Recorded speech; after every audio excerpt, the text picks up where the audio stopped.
ಭಯಂಕರ ಭಯಾನಕ ಸ್ಟೋರಿ ಹೇಗಿತ್ತು ಅಂದರೆ, ಈಗ ಬರುವಂತಹ OTT ಯಲ್ಲಿ ಬರುವಂತಹ ಯಾವುದೇ ಒಂದು ಕ್ರೈಮ್ ಥ್ರಿಲ್ಲರ್ಗೂ ಕೂಡ ಕಡಿಮೆ ಇಲ್ಲ ಅಂತ ಹೇಳ್ತೀನಿ. ಯಾಕಂದ್ರೆ ಅಷ್ಟು ಭಯಂಕರ ಟ್ವಿಸ್ಟ್ ಆಗಿರುವಂತಹ ಒಂದು ಸ್ಟೋರಿನೇ ಭಯಾನಕ ಅವಳಿ ಜವಳಿ ಮಕ್ಕಳ ಒಂದು ಕಗ್ಗೊಲೆ ಅಂತಾನೆ ಹೇಳ್ತೀನಿ. ಹಾಯ್ ಹಲೋ ಎಲ್ರಿಗೂ ನಮಸ್ಕಾರ, welcome to awesome Guru. So AI artificial intelligence ನಿಮ್ಗೆ ಈಗಾಗಲೇ ಗೊತ್ತೇ ಇದೆ. ಸೊ ಈ ಆರ್ಟಿಫಿಷಿಯಲ್ ಇಂಟೆಲಿಜೆನ್ಸ್ನ ಇಟ್ಕೊಂಡು ನಾವೆಲ್ಲ ಏನು ಮಾಡ್ತೀವಿ? ಸೊ ಇನ್ಸ್ಟಾಗ್ರಾಮಲ್ಲಿ ರೀಲ್ಸ್ ಆಗಲಿ, ಬೇರೆ ಒಂದು ಕಲರ್ಫುಲ್ ಆಗಿರುವಂತಹ ಎಡಿಟ್ನ ಮಾಡ್ತೀವಿ, ಅಥವಾ ಬೇರೆ ಒಂದಿಷ್ಟು ಕಿಡಿಗೇಡಿಗಳು ಅದನ್ನು ಇಟ್ಕೊಂಡು ಮಾರ್ಫ್ ಮಾಡೋದು, ಅಥವಾ ಒಂದಿಷ್ಟು ಫೇಸ್ ಎಡಿಟ್ ಮಾಡೋದು, ವಾಯ್ಸ್ ಎಡಿಟ್ ಮಾಡೋದು, ಒಂದಿಷ್ಟು ಇನ್ಸ್ಟಾಗ್ರಾಮ್ಗೆ ಬೇಕಾಗಿರುವಂತಹ ಎಲ್ಲ ಆವಿಷ್ಕಾರಗಳನ್ನ ಕೂಡ ಈ AI ಯೂಸ್ ಮಾಡಿಕೊಂಡು ಒಂದಿಷ್ಟು ವಿಚಿತ್ರವಾದಂತಹ ಕಂಟೆಂಟ್ಗಳನ್ನ ಕ್ರಿಯೇಟ್ ಮಾಡ್ತಾರೆ. ಆದರೆ ಇದೇ AI ಯೂಸ್ ಮಾಡಿಕೊಂಡು ಪಕ್ಕದ ರಾಜ್ಯ ಆದಂತಹ ಕೇರಳ ಪೊಲೀಸ್ ಬರೋಬ್ಬರಿ 19 ವರ್ಷದ ಹಳೆಯ ಒಂದು ಭಯಾನಕ ಒಂದು ಅವಳಿ ಜವಳಿ ಮಕ್ಕಳು ಮತ್ತು ತಾಯಿಯ ಕಗ್ಗೊಲೆಯ ಒಂದು ರಹಸ್ಯವನ್ನ ಬಯಲು ಮಾಡ್ತಾರೆ. ಸೊ ಅದು ಹೇಗೆ ಈ AI ಯೂಸ್ ಮಾಡಿಕೊಂಡು ಆ ಭಯಂಕರ ಕೊಲೆನ ಹೇಗೆ ಭೇದಿಸ್ತಾರೆ ಅಂತ ಹೇಳ್ತೀನಿ. ಅದಕ್ಕಿಂತ ಮುಂಚೆ ನೀವಿನ್ನೂ ನನ್ನ ಯೂಟ್ಯೂಬ್ ಚಾನಲ್ನ ಸಬ್ಸ್ಕ್ರೈಬ್ ಮಾಡಿಲ್ಲ ಅಂದರೆ ದಯವಿಟ್ಟು ಸಬ್ಸ್ಕ್ರೈಬ್ ಮಾಡ್ಕೊಳ್ಳಿ ಅಂತ ಹೇಳ್ತಾ ಬನ್ನಿ ವಿಡಿಯೋ ನೋಡ್ಕೊಂಬರೋಣ.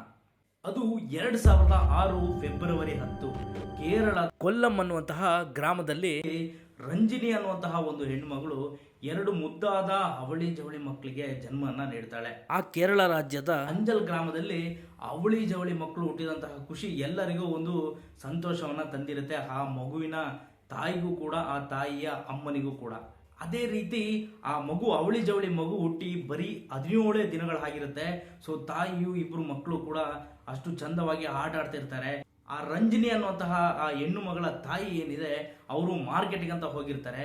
ಬಂದು ನೋಡಿದಾಗಲೇ ಒಂದು ಭಯಂಕರವಾದಂತಹ ಒಂದು ದೃಶ್ಯವನ್ನ ಅವ್ರು ನೋಡ್ತಾರೆ. ಅದು ಏನಪ್ಪಾ ಅಂದ್ರೆ, ಅವಳಿ ಜವಳಿ ಆಗಿ ಹುಟ್ಟಿದಂತಹ 2 ಹೆಣ್ಮಕ್ಳು ಕತ್ತು ಸೀಲಿ ತೊಟ್ಟಿಲಲ್ಲೇ ಭಯಂಕರವಾಗಿ ಕೊಲೆಯಾಗಿರ್ತಾರೆ. ಸೊ ಅದನ್ನ ದಾಟಿ ಈ ಕಡೆ ಬಂದು ನೋಡಿದ್ರೆ ಪಕ್ಕದ ರೂಮಿನಲ್ಲಿ ಆ 2 ಅವಳಿ ಜವಳಿ ಮಕ್ಕಳ ತಾಯಿಯು ಕೂಡ ಕತ್ತು ಸೀಲಿ ಭಯಂಕರವಾಗಿ ಒಂದು ಕಗ್ಗೊಲೆಯಾಗಿ ಬಿದ್ದಿರ್ತಾರೆ ಅಂತಲೇ ಹೇಳ್ಬೋದು. ಇದನ್ನು ನೋಡಿದಂತಹ ಅವರ ತಾಯಿ ಶಾಂತಮ್ಮ ಅಲ್ಲೇ ತಲೆ ತಿರುಗಿ ಬಿದ್ದೋಗ್ತಾರೆ. ನೀವೇ ಯೋಚನೆ ಮಾಡಿ, ಯಾರು ತಾನೇ ಆ ರೀತಿ ಅನ್ಕೊಂಡಿರ್ತಾರೆ? ಸೊ 2 ಮುದ್ದಾದ ಅವಳಿ ಜವಳಿ ಮಕ್ಕಳು ಆಟ ಆಡ್ತಾ ಇದ್ದಾರೆ, ಇನ್ನೇನು ಮಾರ್ಕೆಟಿಗೆ ಹೋಗಿ ಬಂದ್ಬಿಡೋಣ ಅನ್ನುವಂತಹ ಆ ಶಾಂತಮ್ಮನ ಮನಸ್ಥಿತಿ. ಹೋಗಿ ಬಂದು ಇಂಥ ಒಂದು ಭಯಾನಕ ಒಂದು ದೃಶ್ಯವನ್ನ ನೋಡ್ತೀವಂತ ಯಾರು ತಾನೇ ಅನ್ಕೊಂಡಿರ್ತಾರೆ?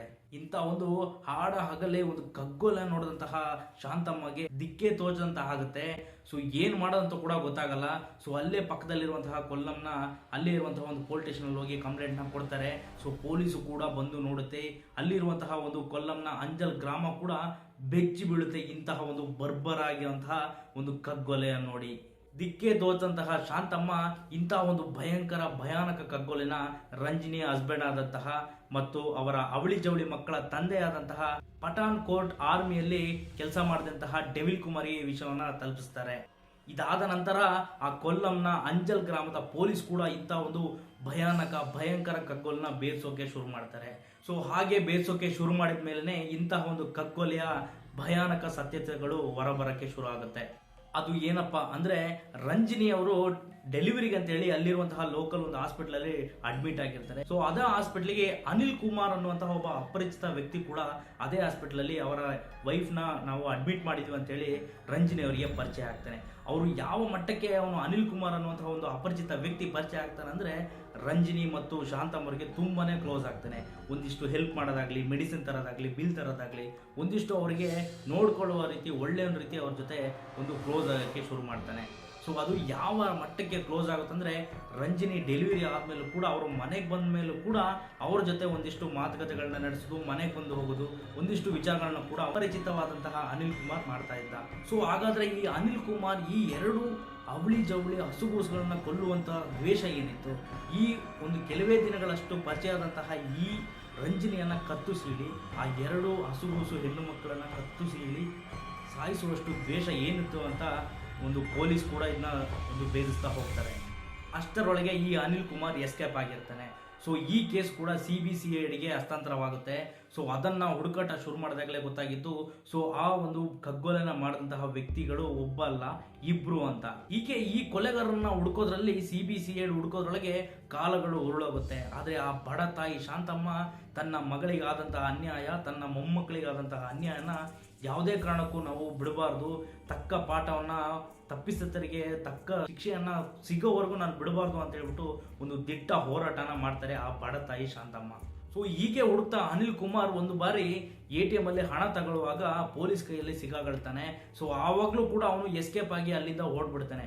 ಬಟ್ ಅಲ್ಲಿರುವಂತಹ ಒಂದು ಬ್ಯಾಂಕಿನ ಒಂದು ATM ನ ಒಂದು ಟ್ರಾನ್ಸಾಕ್ಷನ್ ತೆಗೆದು ನೋಡಿದಾಗಲೇ ಒಂದು ಭಯಾನಕವಾದಂತಹ ಒಂದು ಸತ್ಯ ಹೊರಗೆ ಬಿಡುತ್ತೆ.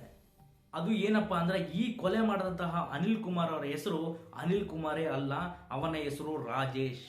ಸೊ ಈ ರಾಜೇಶ್ ಯಾರಪ್ಪ ಅಂತ ನೋಡಿದ್ರೆ ಇದೇ ಒಂದು ಅವಳಿ ಜವಳಿ ಮಕ್ಕಳಿಗೆ ತಂದೆ ಆದಂತಹ ರಂಜಿನಿಯ ಹಸ್ಬೆಂಡ್ ಆದಂತಹ ಡೆವಿಲ್ ಕುಮಾರ್ ಅನ್ನುವಂತಹ ಏನೊಬ್ಬ ಆರ್ಮಿ ಆಫೀಸರ್ ಇಲ್ಲಿದ್ದಾನೆ, ಅವರ ಜೊತೆ ಕೆಲಸ ಮಾಡುವಂತಹ ವ್ಯಕ್ತಿನೇ ಈ ರಾಜೇಶ್. ಹಾಗಾದ್ರೆ ಈ ಕೊಲೆಗಡಕ ರಾಜೇಶು ಮತ್ತು ಆರ್ಮಿ ಆಫೀಸರ್ ಇಬ್ರು ಒಟ್ಟಿಗೆ ಕೆಲಸ ಮಾಡ್ತಾ ಇದ್ರ. ಸೊ ಹಾಗಾದ್ರೆ ಅವರಿಬ್ರು ಮಧ್ಯೆ ಏನೋ ಕ್ಲಾಶ್ ಆಗಿ ಅದನ್ನ ರಿವೆಂಜ್ ತಗೊಳಕ್ಕೆ ಅವರ ಹೆಂಡತಿ ಮಕ್ಕಳನ್ನ ಇವನು ಕತ್ತಿಸಿಳಿ ಕೊಂದ ಅನ್ನುವಂತ ಒಂದು ಕ್ವಶನ್ ಮಾರ್ಕ್ ಕೂಡ ಬಂದೇ ಬರುತ್ತೆ. ಅದನ್ನ ಹುಡುಕ್ತಾ ಹೋದಾಗ್ಲೇ ಇನ್ನೊಂದು ಭಯಾನಕವಾದಂತಹ ಸತ್ಯಗಳು ಕೂಡ ಹೊರಗೆ ಬರ್ತಾ ಹೋಗುತ್ತೆ. ಅದು ಏನಪ್ಪಾ ಅಂತ ನೋಡಿದ್ರೆ ಈ ಡೆವಿಲ್ ಕುಮಾರ್ ಅನ್ನುವಂತಹ ಒಂದು ಆರ್ಮಿ ಆಫೀಸರ್ ಏನಿದ್ದಾನೆ, ಈ ರಂಜಿನಿ ಅನ್ನುವಂತಹ ಹೆಣ್ಣು ಮಗಳನ್ನ ಸ್ಟಾರ್ಟಿಂಗ್ ಅಲ್ಲಿ ಪ್ರೀತಿಸ್ತಾ ಹೋಗ್ತಾನೆ. ಸೊ ಹೋಗ್ತಾ ಇವನು ಆರ್ಮಿ ಆಫೀಸರ್ ಆರ್ಮಿಗೆ ಹೋಗ್ಬಿಡ್ತಾನೆ. ಅಗೇನ್ ಮತ್ತೆ ಇವರು ತುಂಬಾ ದಿನಗಳಾದ ನಂತರ ಮತ್ತೆ ಇವರು ಹೊಂದಾಗ್ತಾರೆ. ಸೊ ಹೀಗೆ ಅವರು ಬಂದು ಹೋಗೋದು ಮಾಡ್ತಾ ಇರ್ಬೇಕಾದ್ರೆ ರಂಜಿನಿ ಕೂಡ ಒಂದು ಪ್ರೆಗ್ನೆಂಟ್ ಆಗ್ತಾಳೆ. ಸೊ ರಂಜಿನಿ ಪ್ರೆಗ್ನೆಂಟ್ ಆಗಿ ಅವಳಿ ಜವಳಿ ಮಕ್ಕಳು ಕೂಡ ನನ್ನ ಹೊಟ್ಟೆಯಲ್ಲಿ ಬೆಳೀತಿದೆ ಅನ್ನುವಂತಹ ವಿಷಯನ ಕೂಡ ಈ ಡೆವಿಲ್ ಕುಮಾರ್ ಅನ್ನುವಂತಹ ಒಬ್ಬ ಆರ್ಮಿ ಆಫೀಸರ್ಗೆ ತಿಳಿಸ್ತಾಳೆ. ಬಟ್ ಆದರೆ ಅದೇ ಆರ್ಮಿ ಆಫೀಸರ್ ಇದು ಯಾವುದೇ ಕಾರಣಕ್ಕೂ ಇದು ನನ್ನ ಮಗುವಲ್ಲ, ಇದಕ್ಕೆ ತಂದೆ ನಾನಲ್ಲ, ಇದಕ್ಕೆ ಕಾರಣ ನಾನಲ್ಲ ಅಂತ ಹೇಳಿ ಅವಳನ್ನ ದೂರ ಮಾಡಕ್ಕೆ ಟ್ರೈ ಮಾಡ್ತಾನೆ. ಆದರೆ ಅದೇ ರಂಜಿನಿ ಮತ್ತು ಶಾಂತಮ್ಮ ಯಾವುದೇ ಕಾರಣಕ್ಕೂ ಇದನ್ನ ಮೋಸ ಹೋಗ್ಲಿಕ್ಕೆ ನಾವು ಬಿಡಬಾರ್ದು ಅಂತ ಹೇಳ್ಬಿಟ್ಟು ಅಲ್ಲಿರುವಂತಹ ಲೋಕಲ್ ಪೊಲಿಟಿಷಿಯನ್ಗೆ ಒಂದು ಕಂಪ್ಲೇಂಟ್ನ ಕೊಟ್ಟು ಇಬ್ರು ಕೂಡ ಒಂದು ಮದುವೆನ ಹಾಕ್ತಾರೆ. ಸೊ ಮದುವೆ ಆಗಿ ಅಲ್ಲಿದ್ದಂತಹ ಡೆವಿಲ್ ಕುಮಾರ್ ಮತ್ತೆ ರಿಟರ್ನ್ ಅವನು ಆರ್ಮಿ ಆಫೀಸರ್ ಆಗಿ ಮತ್ತೆ ಒಂದು ಆರ್ಮಿಗೆ ಹೋಗ್ತಾನೆ. ಸೊ ಈಗ ನಿಮಗೊಂದು ಕ್ಲಾರಿಫೈ ಬಂದಿರುತ್ತೆ ಈ ಕೊಲೆನ ಯಾರು ಮಾಡಿರ್ತಾರೆ ಅಂತ. ಸೊ ಬೇರೆ ಯಾರು ಅಲ್ಲ, ಇದೇ ರಂಜಿನಿ ಮತ್ತು ಅವಳಿ ಜವಳಿ ಮಕ್ಕಳಿಗೆ ತಂದೆ ಆದಂತಹ ಈ ಆರ್ಮಿ ಆಫೀಸರ್ ಡೆವಿಲ್ ಕುಮಾರೇ ಈ ಒಂದು ಕೊಲೆಗೆ ಕಾರಣ ಆಗ್ತಾನೆ. ಸೊ ತನ್ನ ಸ್ನೇಹಿತನಾದಂತಹ ಈ ರಾಜೇಶ್ ಅನ್ನುವಂತಹ ವ್ಯಕ್ತಿಗೆ ಒಂದು ಸುಪಾರಿನ ಕೊಡ್ತಾನೆ. ಸೊ ಈ ಒಂದು ಹೆಣ್ಣು ಮಗುವಿಂದ ನನ್ನ ಜೀವನನೇ ಹಾಳಾಗ್ತಾ ಇದೆ, ಸೊ ಇದರಿಂದ ಹೇಗಾದ್ರೂ ಮಾಡಿ ನಾನು ಹೊರಗೆ ಬರಬೇಕು, ಅದಕ್ಕೆ ನೀನೇ ಹೆಲ್ಪ್ ಮಾಡ್ಬೇಕಂತ ಹೇಳುವಂಥ ವಿಷಯನ ರಾಜೇಶ್ಗೆ ಹೇಳ್ತಾನೆ. ಸೊ ರಾಜೇಶ್ ಕೂಡ ಅದೇ ರೀತಿ ಅವಳು ಅಡ್ಮಿಟ್ ಆದಂತಹ ಒಂದು ಹಾಸ್ಪಿಟ್ಲಿಗೆ ಹೋಗಿ ಅನಿಲ್ ಕುಮಾರ್ ಅನ್ನುವಂಥ ಹೆಸರಿನಲ್ಲಿ ಅವಳಿಗೆ ಪರಿಚಯನ ಹಾಕ್ತಾನೆ. ಇನ್ನೇನು ಕೊಲೆಗಾರರು ಯಾರು ಅಂತ ಗೊತ್ತಾಗ್ಬಿಡ್ತು. ಸೊ ಇನ್ನು ಅವ್ರನ್ನ ಹಿಡಿದು ಶಿಕ್ಷೆಗೆ ಒಳಪಡಿಸಬೇಕು ಅನ್ನುವ ಟೈಮಲ್ಲಿ ಅವರಿಬ್ರು ಕೂಡ ಎಸ್ಕೇಪ್ ಆಗ್ತಾರೆ. ಸೊ ಅವ್ರು ಯಾವ ರೀತಿ ಎಸ್ಕೇಪ್ ಆಗ್ತಾರೆ ಅಂದ್ರೆ, ಸೊ ಅವ್ರಿಗೆ 4 ರಾಜ್ಯದ ಭಾಷೆಗಳು ಕೂಡ ಬರುತ್ತೆ. ಸೊ ಒಂದು ರಾಜ್ಯದಿಂದ ಒಂದು ರಾಜ್ಯಕ್ಕೆ, ಒಂದು ರಾಜ್ಯದಿಂದ ಒಂದು ರಾಜ್ಯಕ್ಕೆ ಬರೋಬ್ಬರಿ 19 ವರ್ಷಗಳ ಕಾಲ ಅವರು ತಲೆಮರೆಸ್ಕೊಂಡು ತಿರುಗಿರ್ತಾರೆ. ಸೊ ಹೀಗೆ ಒಂದಲ್ಲ ಎರಡಲ್ಲ 19 ವರ್ಷಗಳ ಕಾಲ ಈ ಒಂದು ತಲೆಮರೆಸ್ಕೊಂಡು ತಿರುಗೋದನ್ನ ಇವರು ರೂಢಿಯಾಗಿ ಮಾಡ್ಕೊಂಡಿರ್ತಾರೆ. ಸೊ ಇದನ್ನ ಬಿಟ್ಟು ಬಿಡದಂತಹ CBI CID ಕೂಡ ಕಳೆದ ಅಂದ್ರೆ ಈ 2025ರಲ್ಲಿ ಹಳೆಯ ಒಂದು ಕೊಲೆ ಕೇಸ್ಗಳನ್ನ ಹೇಗಾದ್ರೂ ಮಾಡಿ ಬೇಯಿಸಬೇಕು ಅನ್ನುವಂತಹ ಒಂದು ವಿಷಯನ ಅಲ್ಲಿರುವಂತಹ ಒಂದು ಲೋಕಲ್ ಕೋರ್ಟ್ ಕೂಡ ಹೇಳುತ್ತೆ. ಸೊ ಅದನ್ನು ಒಂದು ಇನ್ವೆಸ್ಟಿಗೇಟ್ ಮಾಡಿದಾಗಲೇ ಇಂಥ ಒಂದು ಭಯಾನಕ ಕೊಲೆಯ ಒಂದು ಇನ್ವೆಸ್ಟಿಗೇಷನ್ ಬರುತ್ತೆ. ಸೊ ಆಗ ಸಿಕ್ತಂತಹ ಒಂದು ಕುರುಹಗಳೇ ಈ ರಾಜೇಶ್ ಮತ್ತು ಡೆವಿಲ್ ಕುಮಾರ್ ಅನ್ನುವಂತಹ ಒಂದು ವ್ಯಕ್ತಿಗಳು.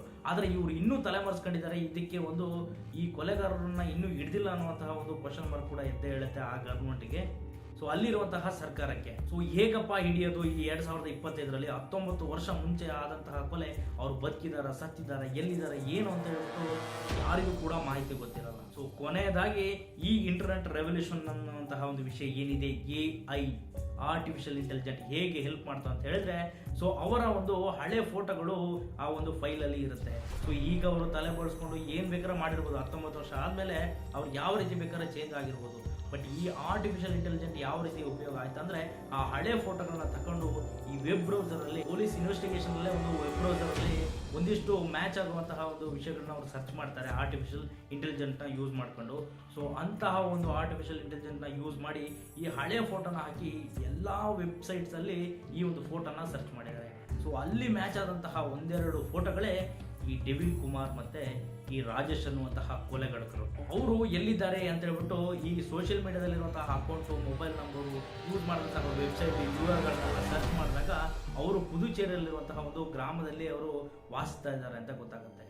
ಸೊ ಸೊ ಈ ಎನ ಯೂಸ್ ಮಾಡ್ಕೊಂಡು ಆ 2 ಕೊಲೆಗಡಕರನ್ನ ಬರೋಬ್ಬರಿ 19 ವರ್ಷ ಆದಮೇಲೆ ಆ 2 ಕೊಲೆಗಡಕರನ್ನ ಹಿಡಿದಿರ ಅಂತಲೇ ಹೇಳ್ಬೋದು. ಸೊ ಆ ಬಡ ತಾಯಿ ಶಾಂತಮ್ಮನ ಹೋರಾಟ ಕೊನೆಗೂ 2025 ಮೊದಲನೇ ವಾರದಲ್ಲಿ ಫಲಿಸ್ತು ಅಂತಲೇ ಹೇಳ್ಬೋದು.